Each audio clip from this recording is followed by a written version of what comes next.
ado, as he joins us every other Monday at 1 o'clock, Alan Mendenhall on the show. Alan, how are you, kind sir?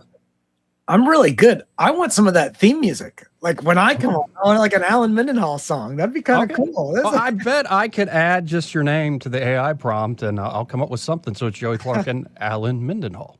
Oh gosh. Well, I might regret that, but So you were taking me back down my own memory lane. Reading your op-ed or your column, I would say essay, beautiful essay, out to date 1819 News, folks. It's called Back to School. And really, it's a great story about how I say your own kids going back to school made you reflect on the shift in, say, your responsibility as a parent. A pretty beautiful movie, and I encourage people to read it. But one thing that really struck me is the how your life used to come in these schedules. Like where for you, I think it was the majors and the PGA. But I do remember this feeling you talk about where fall kicks in, it's back to school time, and that felt like the start of the new year for me, not January 1st or anything like that. yeah, my whole life has sort of been around the academic calendar rather than the January through December calendar. I'm still on it. It feels as if the year starts in August and ends in May, and then there are like 3 months up in the air in between. And but yeah, I kind of measured it, as I say in the piece, by golf, because really it wasn't spring until the Masters. I just loved the Masters. I loved the music. I love watching it. I love the colors and the green and the azaleas. And then I liked when the PGA was the last major. I really don't like that they've moved the PGA up to number two. It just doesn't seem right. It cuts the summer short for me. But yeah, that was my liturgical calendar as a kid. Right before you went back to school, it was like the week, 2 weeks before, you just dreaded it. But then the weekend before, maybe even the night before, you were really excited. My mom used to take us shopping, and as lame as that sounds, I was excited to have my new binders and my new notebooks and everything. I was ready to go.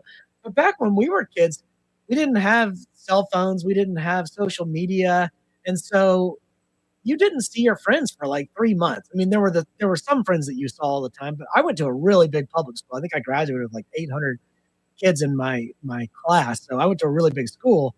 And when we came back from the summer, man, so many people looked different. People got Yep. taller.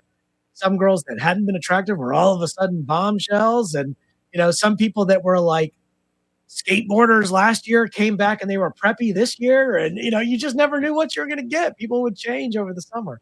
Yeah, and in some ways, I long for those days as much as it was so. I'm a hopeless romantic. I'm a bit of a melancholic individual, and so I mean, I was almost like quoting Morris Day leaning across the table in Purple Rain to Apollonia. I'm gonna make you love me like that. This is the year I'm gonna get her to notice me, Alan. This is the year, and like you'd go in with all these. If I just like succeed in JV football, she's going to notice. And it just brought back all these waves of how now I think my life's been based on the news cycle in the political calendar and like election cycle until recently, going back to church. It's better to be on the liturgical calendar, folks. But I would take the old, like going back to school calendar and those cycles over, say, the news and the elections that we're holding.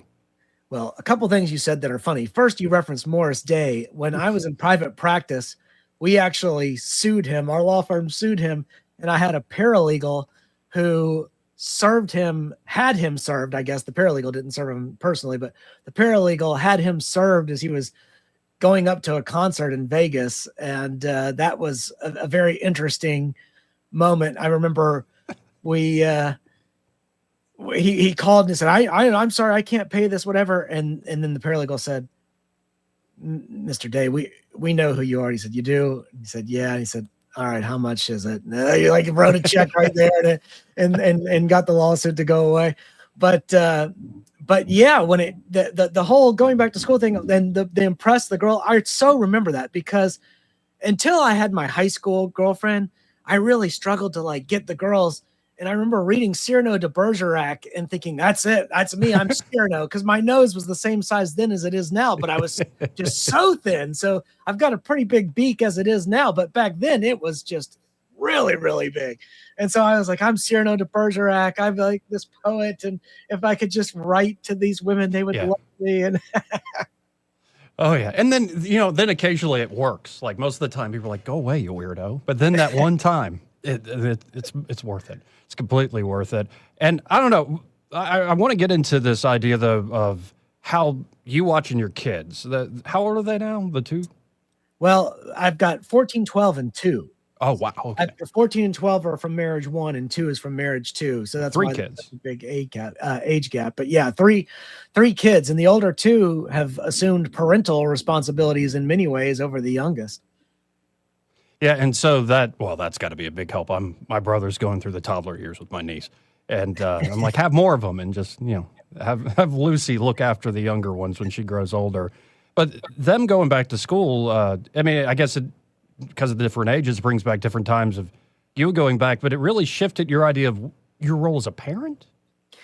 Yeah, it did. So I started reflecting on the fact that Noah, being 14, will turn 15 here in November. He was actually born on Thanksgiving Day, 2011, which doesn't seem like very long ago, but he'll get his learner's permit and then he'll be driving. And thinking about that fact took me back. In the essay, I organized this differently, but in my mind, the way I arrived at the story of going on the school bus was thinking about my son driving and how I was driven to school in the school bus the first day of kindergarten. And my mom had recently told me that story, so it was sort of fresh on my mind. But yeah, I mean, soon he'll be taking the bus to school. Now my daughter is sort of doing parental responsibility, helping me look out for my kids. And so it's a little bit of like letting go and becoming the passenger. I'm no longer in control over these 2 older children. They very much are their own autonomous humans. In some ways, they've been really great kids their entire lives. They've been very motivated. I've never once had to tell them to do their homework. They just do it. But now that they are becoming more adult and I'm seeing them act more adult like, we can have real conversations, like real grown-up conversations. We don't have to go to the kitchen table and be like, let's play the country game. Which country starts with C that I'm thinking of? And you're like, oh, I don't know, Cambodia, China, I don't know. And you get through dinner playing all these little games. But now you can actually talk about things like, I don't know, my son was weighing in on tariffs the other night. I was like, what the heck? Are you like, where are you getting that? But we can talk Auburn football, we can talk school, we can talk career. And so that's really a relief. Now, on the other hand, they won't go anywhere in public with me anymore. And I love going out to dinner. I love going out. It's like my favorite thing to do. And if I have no one to go out to dinner with, I want to go out to dinner with them. Like, let's go to blah, blah, blah. These restaurants I haven't tried. And they're like, no way. If we go out to dinner, someone might actually see us with you. And I'm like, and like, is that the worst thing in the world? Like, you're my son, you're my daughter. Like, it shouldn't be shocking that you would be out to dinner with me, but they're not going to do it. Yeah, dad's never cool. For a little while, but that is it brought back for me. At least I'm looking forward to it with my niece. Maybe I'll have kids myself one day. But I remember uncle conversations I would have when I was younger, and when I hit that age about your son like you have especially the uncle who's like really into like music of the 70s, man, and like you can just download Steely Dan right into your ears. Like every Steely Dan album and all sorts of other things. And then it would go into politics and it would go into religion. It would go into so many different areas. And that's the point I'm looking forward to, where I can really hold that conversation. Though the games are fun, I suppose. Yeah, I can't quite get them into the same movies. I was like, guys, let's watch some Clint Eastwood films. And they're like, what? Yeah. So then I tried to like get him to watch some Woody Allen films, and they're like, this is just not what we're going to do. I'm sorry. Like, well, will y'all at least go see the Odyssey with me? Like, nope, but we'll go with our friends. We'd rather see Spider-Man. Yeah, the one I remember vividly is my Uncle Greg, my dad's older brother, saying, do I want to watch The Sting? And incredible movie. I will always remember that one, and the other one. That's a lesser movie, but because of the memory, I love it still. Is Let It Ride with Richard Dreyfuss. I I don't know haven't if you've seen that. seen. Haven't seen it. It's about a problem gambler who ends up having a very good day. Okay. It's actually pretty fun movie, but nothing compared to The Sting. I don't know. I love your policy stuff, Alan. I really do. But I am really enjoying these heartfelt, reflective, family, true essays. And it's something that 1819 News, I believe, allows us to do. We could put it on Substack or anywhere on the internet these days. But to see hey, in an opinion page, it's not just facts, figures, change this policy, which you do plenty of. It's also no, I think a lot of people relate to these seasons of life, so to speak. Well, I am very grateful to 1819 for allowing us to write these kinds of essays too. Of course, it doesn't really require any research when it's your own life. You just remember things and put them down. Whereas a lot of my policy work, I have to go look up statutes and then see if there are any lawsuits that have involved any cases involving and they require some work. And then, of course, Heritage Foundation has a one voice policy. So anytime I write about policy, it has to go through all of our processes and procedures before it can get out the door. And some weeks, if I wait until Wednesday and my piece is due on Friday, it may not be getting through that one voice process in time. So sometimes it's nice to just pivot and not do policy every week. Well, it's nice to know that even at the Heritage Foundation, bureaucracy can sometimes be the enemy. Yeah, and it's for good reason. The way we're one of the advocacy think tanks. We're not like American Enterprise Institute, where all the academics have pure academic freedom. It's not like that's more of like a university without students is the way I've heard those types of think tanks described, because they're basically just to produce research, where we produce research, but we also do advocacy. So we can't undermine some positions that we're taking with other positions. And so we have to sort of make our positions uniform, and there's a process to ensure that happens. Now, and last week you doubled down on it.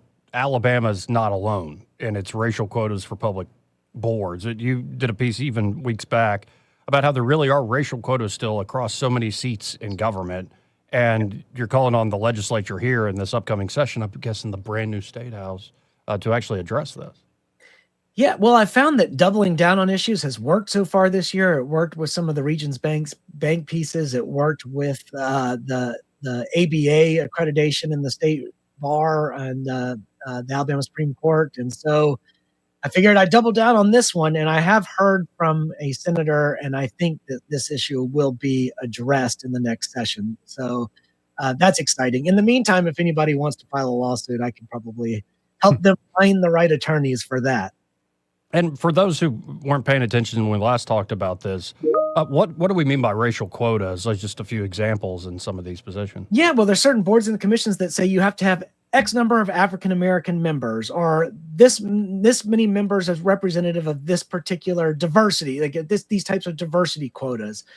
And basically that is on its face racially discriminatory. And people think, well, this is a different type of racial discrimination because it's meant to remedy past injustice. But as I said to you maybe a couple weeks ago when we were talking about this, the problem is once the law is no longer neutral, once it says, okay, we're going to pick this race or pick that race or favor this, then it's tough to say where that ends. How much discrimination is enough to get to the problem fixed? Who decides how much discrimination is enough? Who decides which groups get discriminated against and which don't? And it just opens up a lot of messiness. Whereas if it's just neutral, if people are treated as people and not based on surface level characteristics, which are immutable and you can't choose them, then the law works so much better neutrally in that way. So that's the thing. We don't want race-based discrimination embedded in the law, no matter what type it is. Again, folks, we're talking to Alan Mendenhall. You can always find his work at 1819 News Monday mornings, his columns, but of course you can also find him at alanmendenhall.com. That's right. And of course he is there with the Heritage Foundation. Now, I want to bring you into a little bit of what I was talking about in the first hour. I played this old interview from 1984 by the former Soviet Yuri Bezimov, talking about ideological subversion or active measures. And it struck me listening to that very old interview, the process of demoralization, destabilization, crisis, normalization. He said were the cycles, but demoralization being the longest period. It's almost like even though the Soviet Union's dead, a lot of the seeds the Soviets planted over the years are still in full bloom here in the United States of America. And I don't know, I kick back and forth. How strong are the socialists and the communists right now? Because I almost think, like, especially a little earlier before than like when you and I are going to, say, elementary school, middle school, high school, college, I think the socialists won the game by being the professional class, that long march through the institutions. So it's almost like Walter Mondale could present himself as this neutral professional reporter. But, it's funny, in that clip, Bezimov calls out Walter Mondale directly. Excuse me, Mondale, the guy. I'm thinking of Cronkite. Pardon me. But my point is, it seems like decades ago, the left and the radicals of the left could present themselves as experts and professionals. Now they're just coming out and saying we're socialists. So is this them showing strength, or is this them showing like, well, we kind of lost our old strongholds. Let's start over again with active measures? Yeah, well, I think so. Marxism has been, as you mentioned, participating in this long march through the institutions for a long time. And the classical Marxism of Marx and Engels didn't ever get realized, in the sense that the proletariat never rose up against the capitalists and overthrew them and realized that sort of Marxist teleology.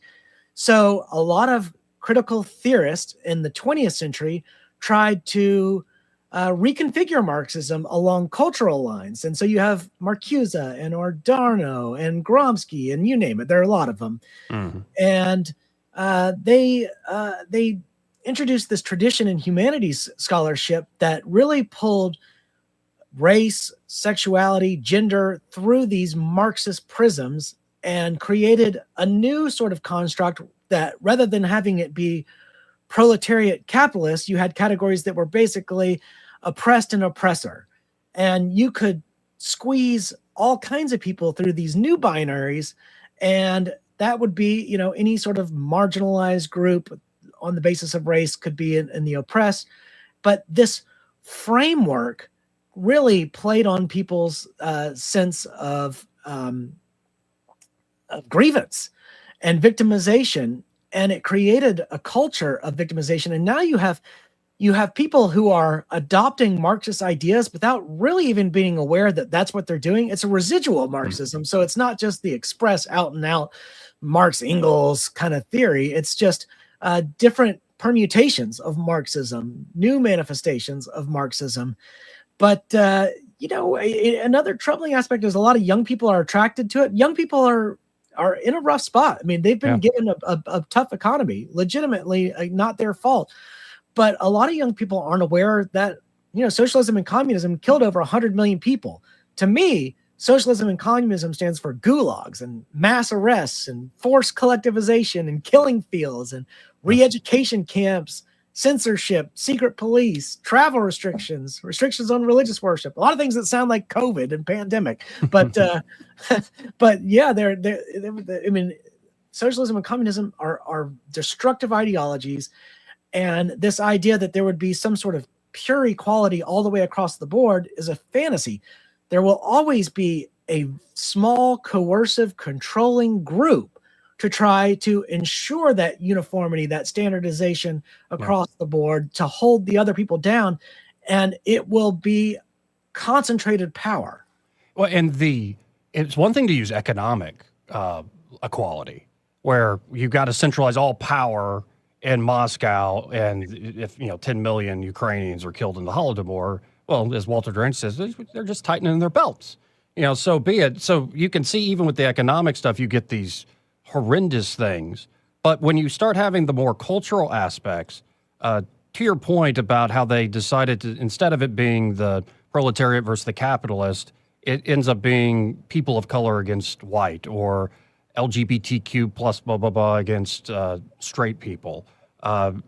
All the, say, traditional norms that maybe are, say, Judeo-Christian, you start to see, like, hey, let's reallocate the resources. But to make the point clearer, it gets even more absurd because, there is a history of race in America, and there is some good arguments to be had about past discrimination and why these laws are in Alabama's books, for instance. But you start to see the game of when it gets absurd in like the sense of, well, skinny people are the oppressors and fat people are oppressed. So we need fat activism. Yeah. I'm not making it up, folks. That's a real thing. And a great example of this is to look at the teacher training materials at the Smithsonian Institution. The Southern Poverty Law Center was behind some of these. I don't know whether it was behind this particular one, but there's one that talks about how a sign of nefarious whiteness is the scientific method, the Protestant work ethic, promptness, being on time. That's absurd. Could you imagine saying the scientific method is a sign of white supremacy? That's just outrageous. No, it's insane. And like, I always think back to it. It was a great, one of the nationalist conservative conferences. It was Glenn Lowry gave a speech where he said, I'm a black man. I am an African American, but Shakespeare is mine. Mozart is mine. Like this idea that because of your race or even your heritage, you can't glob onto and take as your own the very wonderful legacies we've inherited, including our faith. It just seems crazy to me, but it always seems to come back to that. And one thing you said, I was getting at earlier too, I think there are a lot of folks that aren't conscious of this. So when you call them a Marxist or a commie or something, they're like, what are you talking about, man? It's sort of just in the water. It may not be an insult to them. The other thing is when I hear people criticizing Western Civ and saying, as if it were just some pure white thing, I'm like, gosh, the cradle of Western civilization over there in the Middle East and in Upper Egypt. And, you read about the Old Testament patriarchs, and I can guarantee you they didn't look Swiss. They weren't Nordic looking, they had dark skin. Yeah, just a bit. And it's, I don't know, like, but this kind of bottom line is where I'm pondering it. And I don't think anybody necessarily has a good answer. It does seem like there's this game of the professional class who have been running the Democrats for a long time are now realizing, because we've sucked now. Like we had Tony Fauci and everybody's seen through us. Now you're seeing this ascendant Mondami and AOC and many others, and they're trying to use the same old professional class tactics. I don't think it's going to work for them. Now, what does this mean for general elections? I don't know. I think AOC's weak, but down the road, this idea that you're going to see sort of the Tip O'Neill Democrat or these folks that are sort of holding on, I just don't think that's even going to exist anymore. Yeah, no, I mean, I think you can look at a bunch of candidates like this Abdul El Sayed guy, and I mean, there are a ton of them. Claire Valdez, Donovan McKinney, even Brad Lander in New York. I've been dealing with his kind of shenanigans on the ESG front for years, but these are very, very progressive socialist candidates, and to me, it's scary. What's interesting is there was an article in the New York Times, not an article, an op-ed in the New York Times over the weekend, written by somebody on the left, implying that basically holding together the United States of America as it currently exists in two camps is not going to be possible, and that we have to start looking at secession as a possibility. And I thought that was a very interesting thing to see in the pages of the New York Times. That was in the New York Times? That was in the New York Times. I tweeted it yesterday, so it's in my Twitter thread somewhere, my X thread. So are they talking like actual hard secession, or are they talking like really radical, say, federalism? Like really? It wasn't mapped out specifically. It was sort of just implied, and we're coloring in around the edges. But I think the strong suggestion, I guess the suggestion, not a strong suggestion. I said it was implied, so we'll say it was just a suggestion, was that these two blue and red Americas are becoming so bifurcated that they can't possibly hang together forever, and that we probably are realistically looking at a separation at some point. And that's about where the person left it. I wish it were fresher on my mind than this so that I could give you a better recall, but people should look it up. It's in my Twitter feed. If I had if I could pull up my phone and scroll through, we had time, I'd do it. But No, you got me on another thread I've been thinking about just around the edges for a while now.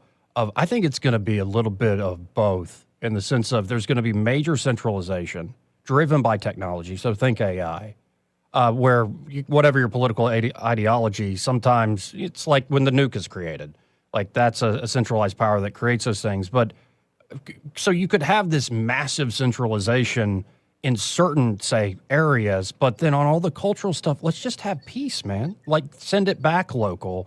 I think would be the best of both worlds. Why does it always have to be this package deal of let's separate these things out. Let Alabama be what they are and California be what they are. And then on the really big stuff like the AI race with the Chinese, okay, or the race for who's going to control low Earth orbit, like, okay, that's going to end up being a central power game. Yeah, well, and the military, since we're apparently running very low on critical weaponry, Yeah. that would be the biggest concern is, how do you protect what's currently constituted as the 50 states of the United States of America without that type of military power? But it will be interesting to see these midterms coming up just because they are so tight. I mean, with the House, the Republicans have 217 seats, the Democrats have 212, and there's one independent. So it's going to be pretty close. I think the Democrats are going to take the House. I do think the Republicans will keep the Senate, though. So I don't know exactly how it'll break down, but I think they do keep it. I agree with you. That's definitely going to happen in the near future, and we'll get a bunch of political theater of we're impeaching Trump, and then the Senate says, "Yeah, no, you're not." Anyway, it'll at least be somewhat entertaining. Alan, I always appreciate your time. If again, folks want to check out your work and follow you, how can they do so? Well, AlanMendenhall.com is my website, and my Twitter handle is pretty easy too, since it's just at Alan Mendenhall. I got in Twitter pretty early, so I was able to snag that name before any other Alan Mendenhalls ran up there and took it. Well, like I said, appreciate the time. This 30 minutes flew by. Thanks, man.